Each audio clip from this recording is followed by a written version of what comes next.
warahmatullahi wabarakatuh. Waalaikumsalam warahmatullahi wabarakatuh. Alhamdulillah.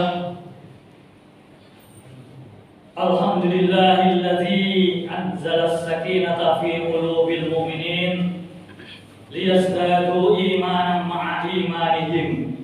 Walillahi junudus samawati wal ard wa kana Allahu 'aliman hakima.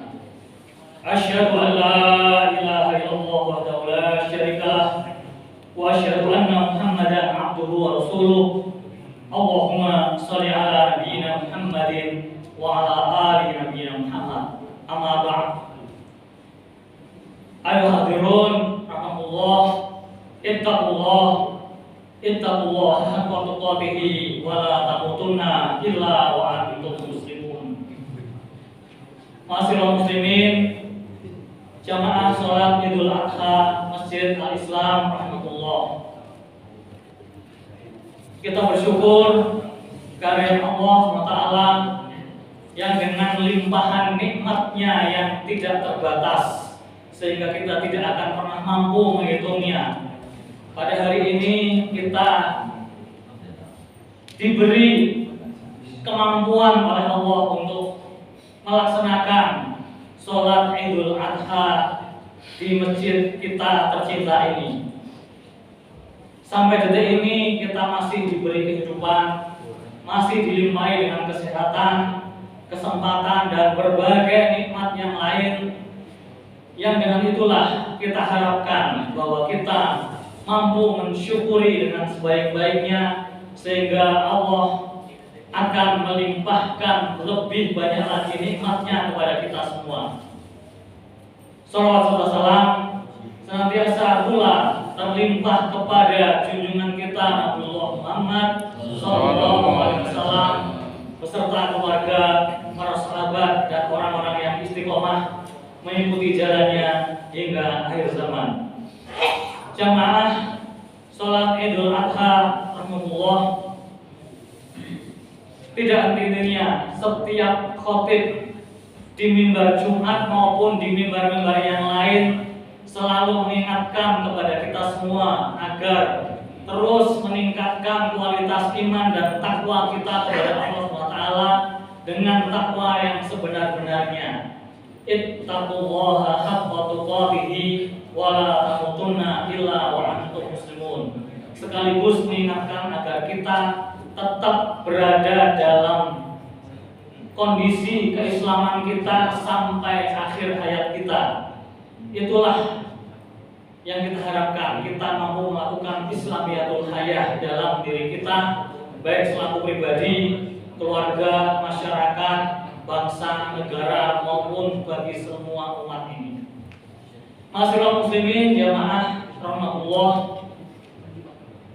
pada hari ini kita berada di tanggal 10 Dzulhijjah 1446 Hijriah. Dan pada hari ini pula umat Islam di seluruh dunia insya Allah melaksanakan sholat Idul Adha sebagai salah satu syariat yang kita tegakkan, sebagai syiar Allah yang kita akan sebarluaskan ke seluruh penjuru bumi. Kenapa disebut syiar? Bagaimanapun juga kita disunahkan untuk berangkat dan pulang menuju dan pulang dari masjid ini atau tempat sholat yang lain, tanah lapang maupun tempat-tempat yang diadakan sholat Idul Adha, untuk melalui jalan yang berbeda, sehingga kita pun di situ akan bisa menunjukkan bahwa kita pada hari ini tetap tunduk, patuh, taat kepada syariat Allah SWT. Sekaligus pula sebagai syiar kita selama perjalanan mengumandangkan takbir Allahu Akbar, Allahu Akbar, Allahu Akbar walillahil hamd, atau dengan kalimat takbir yang lain. Ma'asyiral muslimin jamaah salat Idul Adha rahimahullah.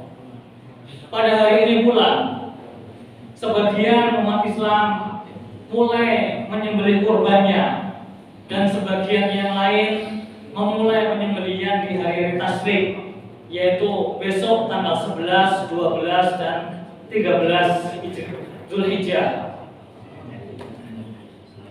Maka itulah syiar-syiar yang akan kita kumandangkan pada hari-hari ini. Hari ini kita telah melaksanakan sholat Idul Adha, kemudian kita sampai tanggal 13 Zulhijjah besok terbenam matahari, kita masih mengumandangkan takbir, dan kemudian kita juga melakukan penyembelihan kurban, sekaligus juga kita membagi-bagikannya kepada yang membutuhkan, baik yang minta-minta maupun yang tidak minta-minta. Maka inilah aktivitas kita.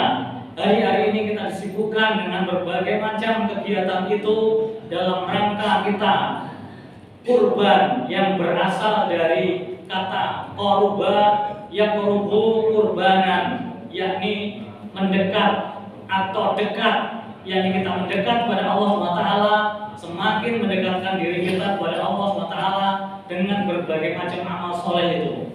Ma'asyiral muslimin, jamaah salat Id rahmatullah.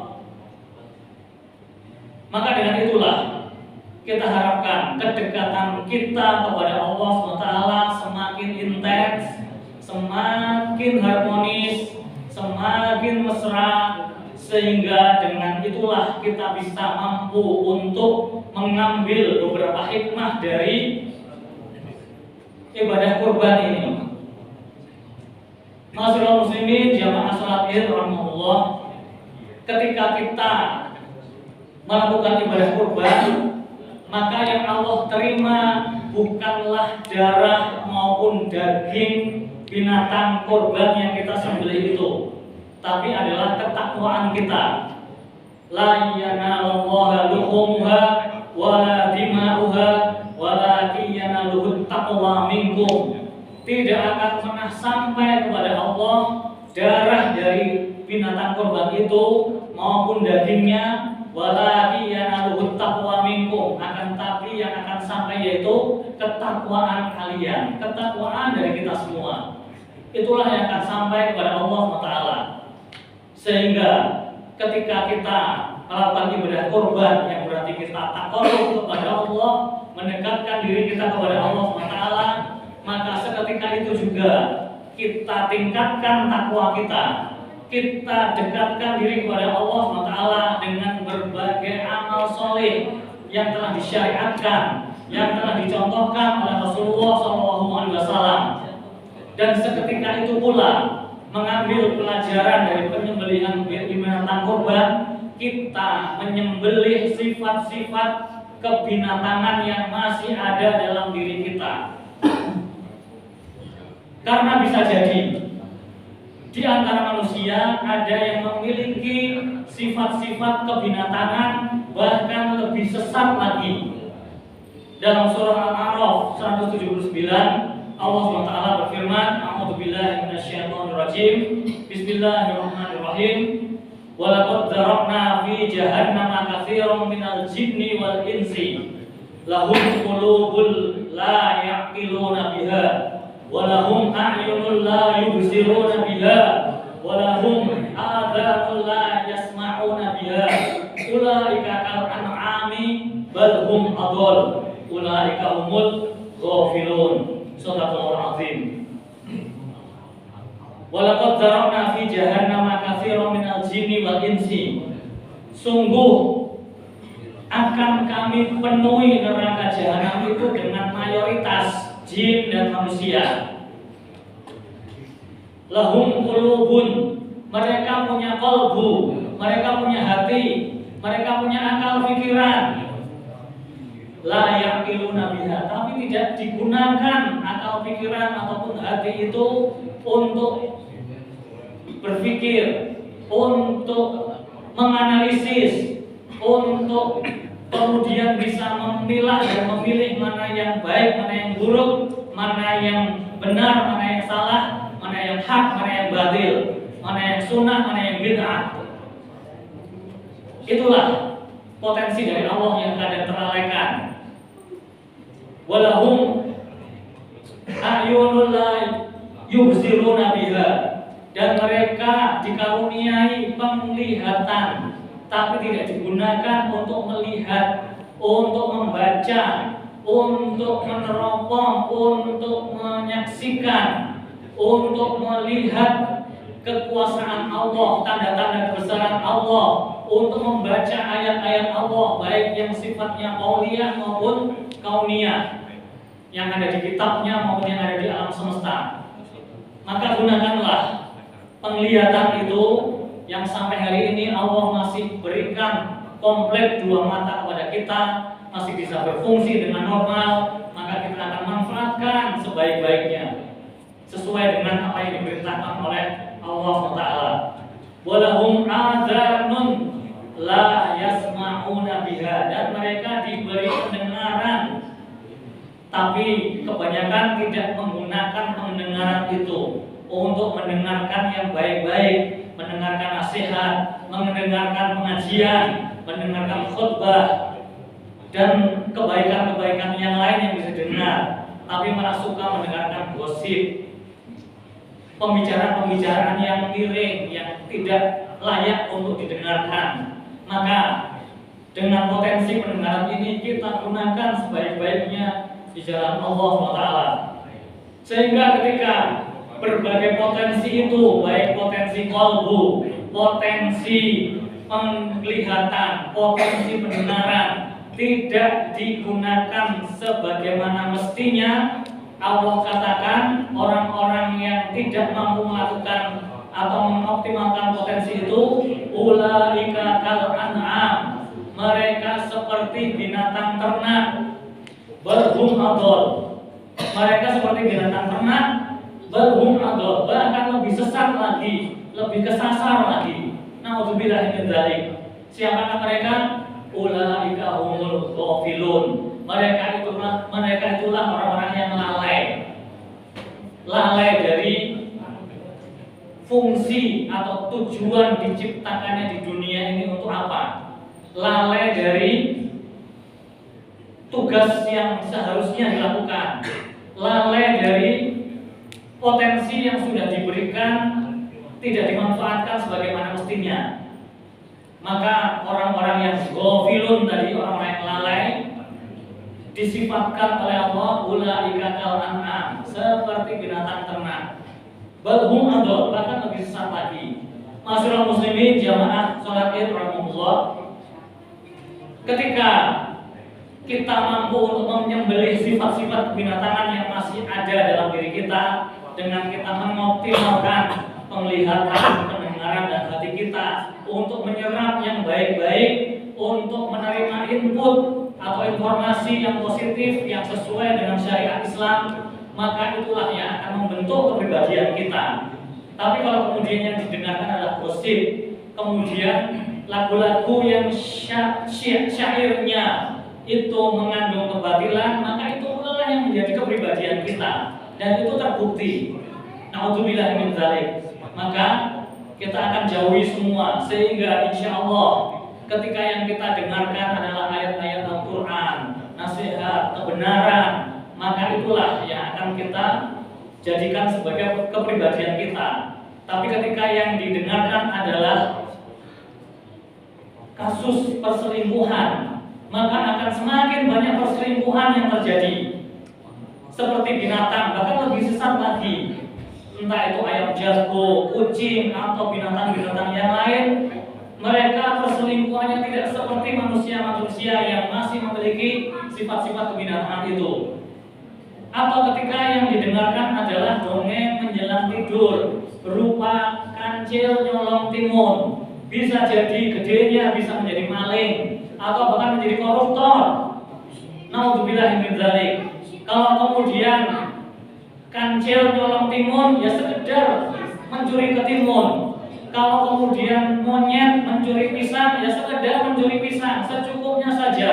Tapi kalau manusia yang memiliki jiwa binatang, maka dia akan korupsi Ya mulai pasir sampai aspal, mulai pulau sampai kadal, wal kedua, orang peduli haram dan halal. Naudzubillah min dzalik.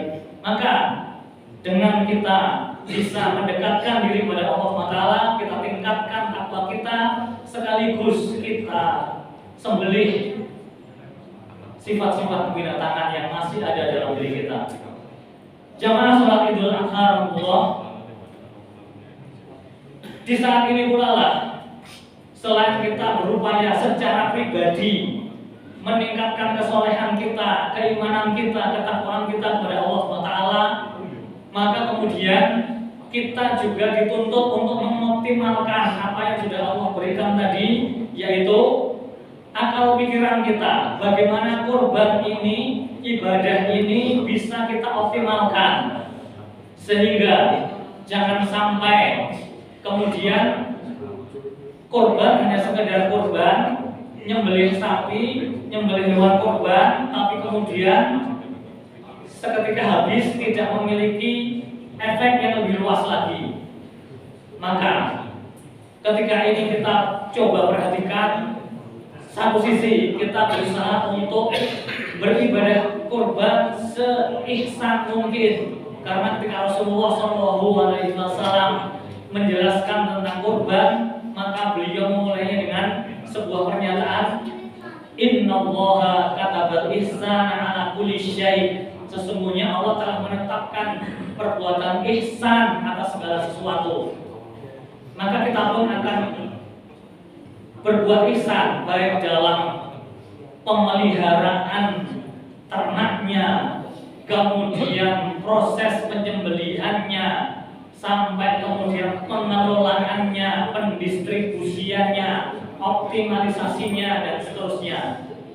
Sehingga memang perlu dibutuhkan berbagai macam ilmu yang membuat kita bisa optimal. Ada apa Allah mensyariatkan penyembelihan kurban? Apakah hanya sekedar untuk dinikmati pada bulan Zulhijjah saja, sehingga mereka yang tidak pernah menikmati daging binatang yang halal dan thayyib untuk konsumsi hariannya menjadi bisa merasakan yang kurang terpenuhi kebutuhan gizinya, bisa terpenuhi kebutuhan gizi berupa protein hewani dan seterusnya. Apakah hanya sekedar itu? Ternyata disinilah kita juga dituntut untuk lebih banyak berpikir, menggunakan akal pikiran kita, kalbu kita, sebagaimana tadi yang disindir oleh Allah, lahum qulubun la yafqahuna biha. Mereka punya kalbu tapi tidak digunakan untuk memahami. Maka kita pun akan memahami, sehingga muncul inovasi-inovasi dalam kurban ini. Ada kurban yang kemudian diawetkan, ada kurban yang kemudian dikalengkan, ada rendangmu dan lain-lain. Ini bukan hanya sekedar untuk kepentingan kita sesaat, tapi kemudian mikir yang lebih luas lagi, mikir jangka panjang yang lebih jauh lagi. Misalnya ketika kemudian terjadi bencana alam, apakah hanya nasi campur garam yang akan dikonsumsi oleh mereka yang terkena bencana itu, tanah longsor, banjir bandang, tsunami dan lain-lain, mereka tidak sempat masak dan kemudian lebih banyak digunakan kegiatannya itu untuk evakuasi korban, tapi kemudian yang di dapur umum bisa lebih optimal, tinggal dipanaskan saja bisa langsung dikonsumsi. Nah, itulah inovasi-inovasi yang kemudian bisa dilakukan. Belum lagi ketika kita berbicara lebih jauh lagi, saudara-saudara kita di belahan bumi sana, sesama muslim, misalnya di Palestina, di Suriah, dan di berbagai penjuru bumi, mereka yang sedang dijajah, diinjak-injak, dizolimi, dianiaya oleh musuh-musuh Islam, maka kita pun juga bisa berbagi kepada mereka. Bisa jadi mereka saat ini hanya bisa bertakbir Allahu Akbar, sementara nyawa mereka terancam. Kemudian sumber mata air mereka sudah dikubur, kemudian sumber makanan mereka sudah tidak ada lagi, maka kita pun juga bisa berbagi kepada mereka. Inilah kita takwa secara individu, secara pribadi, tapi juga secara sosial. Kita mulai memikirkan kepada yang lain. Inilah di antara berbagai macam hakikat kurban. di satu sisi kita diperintahkan oleh Allah SWT untuk meningkatkan iman dan takwa kita, di sisi lain pula kita tingkatkan kepedulian kita kepada saudara-saudara kita yang lebih membutuhkan. Ma'asyiral muslimin, jamaah Idul Adha rahimahullah.